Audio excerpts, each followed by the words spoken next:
నమస్కారం NS news కి స్వాగతం. నా పేరు ఉషా. ముందుగా ముఖ్యాంశాలు. మంచిర్యాల జిల్లా బెల్లంపల్లి పట్టణంలో ఆధిపత్య పోరు తారాస్థాయికి చేరుకుంది. ఒకే పార్టీకి చెందిన పట్టణ అధ్యక్షుడు మైనారిటీ అధ్యక్షునికి మధ్య మాటల యుద్ధం చివరికి పోలీసు కేసు వరకు వెళ్ళింది.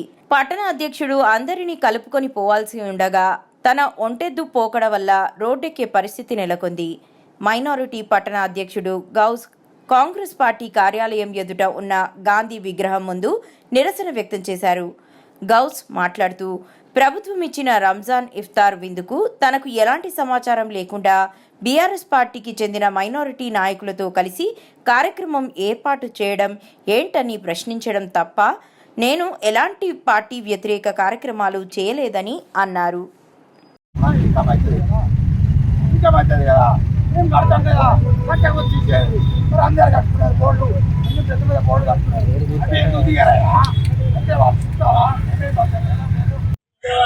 నమస్కారం.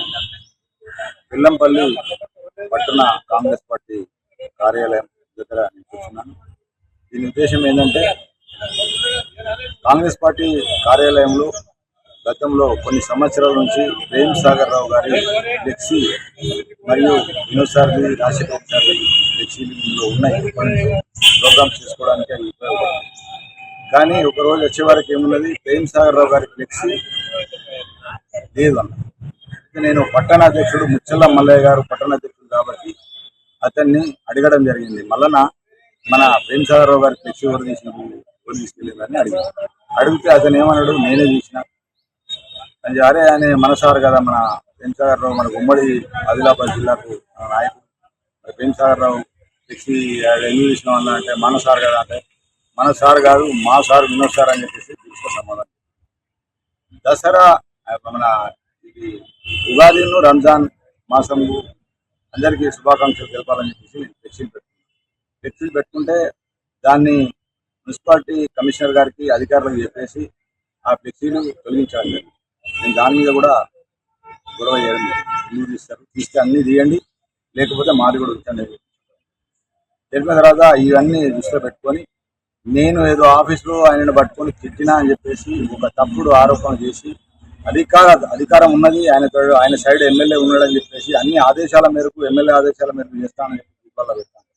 మరి నేను కూడా మైనార్టీ టౌన్ అధ్యక్షుడిని, ఆయన మొత్తం టౌన్కి అధ్యక్షుడు అయితే నేను ఒక మైనార్టీ విభాగానికి టౌన్ ప్రెసిడెంట్. మరి నాది కూడా లెక్క చేయకుండా కాంగ్రెస్ పార్టీలో అందరం కుటుంబ సభ్యులం అందరం కలిస్తేనే కాంగ్రెస్ పార్టీ గెలిచింది. మరి గెలిచినప్పుడు ఇటువంటి పనులు చేసుకోవడం ఎంతవరకు కరెక్ట్ అని చెప్పేసి కూడా మేము ఆయన అడుగుతాం. ఇది ఎఫ్ఐఆర్ తీసుకుపోయి నేను తిట్టిందని చెప్పేసి కంప్లైంట్ చేసింది. ఎంక్వైరీ లేదు, ఏం లేదు, ఆల్రెడీ కంప్లైంట్ చేసి ఎఫ్ఐఆర్ అయిపోయింది. మరి నేను చేసిన తప్పు ఏంటిది? ప్రేమ్ సాగర్ రావు ఫ్లెక్సీ తీసుడు ఎందుకు తీసామని అడుగుడు తప్ప. మరి ఇటువంటిది ఉన్నది కాబట్టి మరి ఈయన అధికార దుర్వినియోగం చేసి అందరినీ పరేషాన్ చేస్తూ అంటారు. ఇంకోటి, మొన్న కూడా మా ముస్లిం మైనార్టీలకు రేవంత్ రెడ్డి గారు 3 లక్షల రూపాయలు మనకు ఇఫ్తార్ విందు కోసం డబ్బులు వచ్చింది. నేను మైనార్టీ టౌన్ ప్రెసిడెంట్ కూడా అన్నీ కూడా చూడకుండా నాకు పక్కన పెట్టేసి వేరే టీఆర్ఎస్ నుంచి వచ్చిన వాళ్ళకు కూడా వాళ్ళకు అధికారంలో ఇచ్చి 1 లక్ష రూపాయలు మన తాండూరు మండలికి ఇచ్చి 2 లక్షల రూపాయలు మిగిలియడం జరిగింది. మరి కాస్పేట్ మండలి ఉన్నది, నెన్నెల్ మండలి ఉన్నది, ఈమిని ఉన్నది, వేమన్పల్లి ఉన్నది. ఇక్కడ కూడా ముస్లిమ్స్ ఉన్నారు కదా. ఈ యొక్క ప్రభుత్వం నుంచి వచ్చిన డబ్బులు అందరికీ చెందాలి. మరి అందరికీ చెందకుండా దీన్ని మాయం చేసుకొని ఆయన బర్త్డే చేసుకుంటారు. ఇవన్నీ జరుగుతున్నాయి. మరి అడిగినోడి మీద అట్లా కేసులు పెట్టుకుంటూ పోతే ఏంది పరిస్థితి అని చెప్పేసి నేను అంటున్నాను.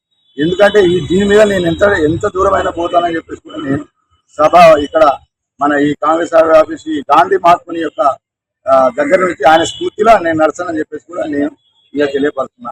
ఆయన ఇది నా యొక్క క్యాన్సల్ చేయాలి. ఇప్పుడు శాసనసభ్యులు గడ్డం వినోద్ గారు ఉన్నారు, ఆయన మంచివారు, ఆయనకు లేని పోనీయాన్ని కల్పించుకొని వీళ్ళన్నీ చెప్తాను. ఆయన మంచివాడు, అందరం కలిస్తేనే ఆయన గెలిచింది.